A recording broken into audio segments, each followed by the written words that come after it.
Hey guys, hope you had an awesome week.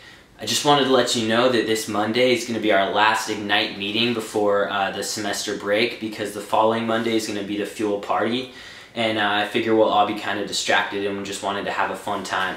So we'll be taking a break till January, but we'll try and do some sort of event or dinner during the break that we can kind of all hang out and see each other. So this week we're talking about leadership, and we're doing part 1, so it's going to be a 2-part series, kind of just to wrap up everything we've talked about this semester. And the sheet you can download either on Facebook if you want to bring it up. We're just going to be talking about one of the verses right now, and that's 1 Peter 5, 2-7. So if you guys want to follow along, it starts out, "Be shepherds of God's flock that is under your care, watching over them, not because you must, but because you are willing, as God wants you to be, not pursuing dishonest gain, but eager to serve, not lording it over those entrusted to you, but being examples to the flock. And when the chief shepherd appears, you will receive the crown of glory that will never fade away. In the same way, you who are younger, submit yourselves to your elders. All of you, clothe yourselves with humility toward one another, because God opposes the proud, but shows favor to the humble. Humble yourselves, therefore, under God's mighty hand, that he may lift you up in due time. Cast all your anxiety on him, because he cares for you."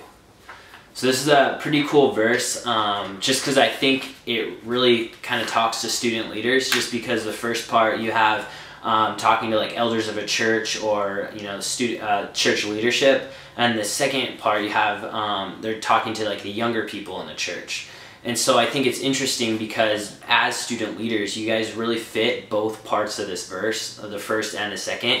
And it's kind of one of those hard things you have to balance, that you are a leader, but you are still a student. And so you're kind of having to balance this. I'm a leader, but I don't really have all the authority that everyone else has, and I still have to submit to the adults. So I think it's an interesting dynamic you guys have, and so that's kind of what this verse kind of focuses on, which I think is pretty cool. So it says, in the beginning, it says, "Be shepherds of God's flock." So that is under your care, and you're watching over them. So that would be like the fuel students. So God's really put each and every one of us in charge of all the students who come into fuel. First-time guests, or just the ones who just come all the time but aren't really student leaders. They're just kind of the flock. And he's starting to talk about the motive behind leadership, or the motive behind being a leader. And he says that he doesn't want you to do it because you feel like you have to. It shouldn't be something that you feel like it's just a duty to do, but because you're willing. And God wants you to be not pursuing honest or dishonest gain. So like a lot of times it probably isn't going to affect you guys as much, but like when you get into leadership in a paid position, some people can go into that because of monetary value, money, a salary. Or maybe you're possibly wanting power or authority over others, or sometimes you just want attention because you're a leader, and so maybe you're up on stage and this and that. And so a lot of times there's this struggle with people wanting to lead, but are they wanting to lead just because they want to do it for others, or are they doing it because they want to gain something themselves? And so that's kind of what is really being said here, is that God wants us to do it just because of our love for other people and our love to serve other people, and so nothing to do with ourselves. And then it says in verse 3, this is a really cool way of saying it, but it says, "Not lording it over those entrusted to you, but being examples." So I think it's funny just the way they say it, lording over somebody. And I think a lot of times I've known people in my life who've become leaders in a situation, and that's what they do. They're just nitpicking everyone, or they're just seems almost arrogantly flaunting around, telling everyone to do this and do that, and kind of lording over them with their authority. And I don't know if that makes sense to you guys, but that's something we don't want to do. And really what we want to do is being examples. So these past few weeks and months we've talked about all these different things that God wants us to do to follow him, and it's those different attributes that we should have in our personal lives, that people can see that we're reflecting God, and we're leading by example, not leading by just telling everyone what to do. And then it says, "And when the chief shepherd," so chief shepherd, one thing you'll note is that both those words are capitalized. So that can kind of symbolize that would be God. And it says that when he appears, we will receive the crown of glory that will never fade away. So if we are in this leadership position that's awesome and good, and we have this good intent and goodwill behind it, God's going to reward us for that. And I think we all know that, that we have these rewards coming when we go to heaven based on some of the things we've done. And it's not that we get to heaven by our works, but it's just that once we get there, we are rewarded for our works that we've done on earth. So then it kind of skips down and it talks about the second half, this part addressed to people who are younger. And it says, submit yourselves to your elders. All of you clothe yourselves with humility toward one another, because God opposes the proud but shows favor to the humble.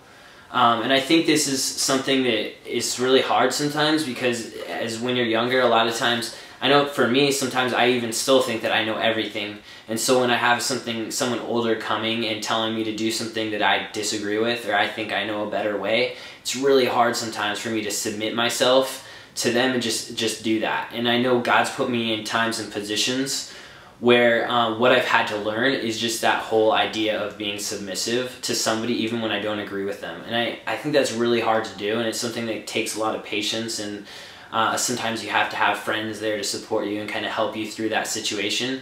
But we just have to trust that if we do that and we submit to somebody else's, goals or rules and all this stuff, even if we don't agree or don't feel like we want to, and we'd rather do our own thing, God does reward that. And it follows it up and it says, humble yourselves, therefore, under God's mighty hand, and he may lift you up in due time.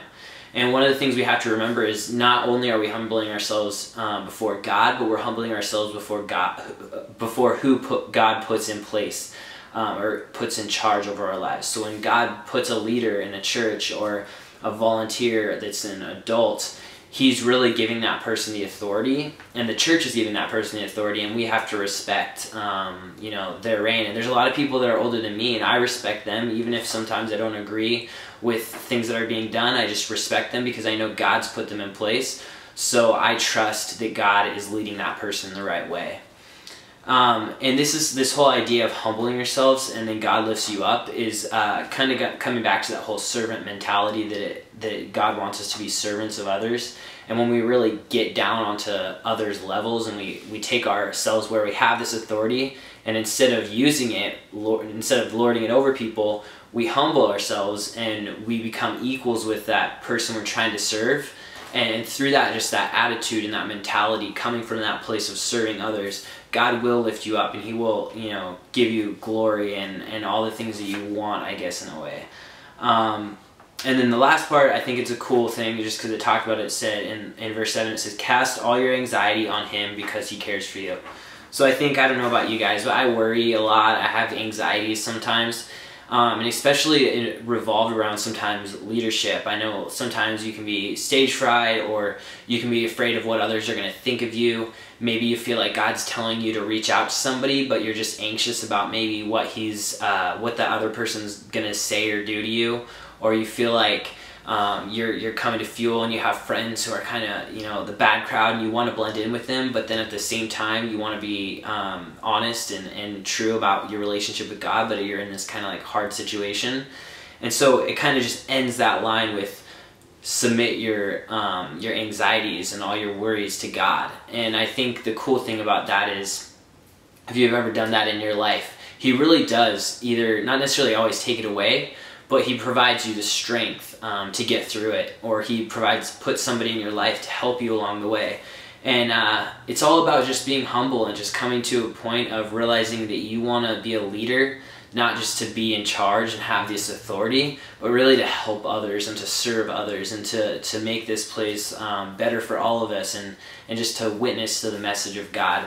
And I think it's hard because Fuel can be really challenging with the kids that come in. They're not used to submitting themselves, so it's hard for us to feel like we can really go down to their level and serve them, and that's hard to do.